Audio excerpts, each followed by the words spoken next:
ఆయన అన్నాడు, నాకు ముక్కు మీద కోపం అండి అంటున్నాడు. ముక్కు కోసేస్తే పోద్ది. ముక్కు మీద కోపం విశ్వాసం అంటాక సరిపోడండి. ముక్కు మీద కోపం, ముఖం మీద కోపం, ఒంట్లో కోపం, అవి విశ్వాసులు పలికే మాటలు కాదు. నిజమే, ప్రాచీన స్వభావం ఉన్నప్పుడు కోపం ఉంది, ప్రాచీన స్వభావం ఉన్నప్పుడు విసిగిపోయే స్వభావం ఉంది.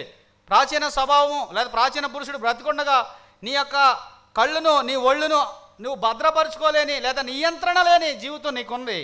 కానీ ఇప్పుడు నవీన స్వభావం కలిగిన వాడు కాబట్టి నువ్వేం చేయాలి? కోపాన్ని జయించాలి, అసూయని జయించాలి, ద్వేషాన్ని జయించాలి, అపవిత్రతను జయించాలి, అపవాదిని ఎదిరించాలి. ఇంతకుముందు అపవాదిని ఎదిరించే శక్తి మన దగ్గర లేదు. ఇప్పుడు అపవాదిని ఎదిరించే అవకాశం ఉంది, కోపాన్ని జయించే అవకాశం ఉంది. ఈ దేహాన్ని ఏవైతే పాడు చేస్తున్నావో వాటన్నిటిని జయించడానికి నీకు అవకాశం ఇవ్వబడింది. ఇశ్రాయేలీయులు ఏమన్నారంటే మా వల్ల కాదు అన్నారు. అందుకే వారిని